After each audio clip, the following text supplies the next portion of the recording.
આ મુશ્કેલીમાંથી કેવી રીતે બહાર કાઢી શકાય? ભારતની અંદર કોઈ પણ ઉત્પાદન થાય છે, અનાજ, તુવેર, દાળ, કપાસ, મગફળી, તેલબિયા, એ કોઈ પણ વસ્તુની બને ત્યાં સુધી આયાત થવી જ ન જોઈએ. ઉત્પાદન એટલું વધારો કે નિકાસ થાય તો જ દેશ સુખી બનશે. આપણે ઘણા ટાઈમ પહેલા 66 લાખ મેટ્રિક ટન ઘઉં કેનેડાથી લાયા અને એ ઘઉં હરી ગયા.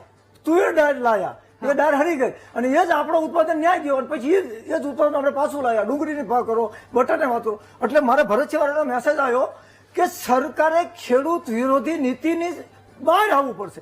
આ ટોટલી આયાત ને નિકાસની જુઓ તો ટોટલી સરકારની કૃષિ વિરોધી આર્થિક નીતિ સ્પષ્ટ બહાર આવે છે. એક બાજુ આપણે વોકલ ટુ લોકલ કહેવી છે અને બીજી બાજુ આપણું દેશનું ઉત્પાદન નિકાસ થવાના બદલે આપણે આયાત કરવી છે. દેશ ક્યાંથી આગળ વધશે? એક રાજ્યનું 4000 જેટલું દેવું થઈ ગયું દેશ માટે.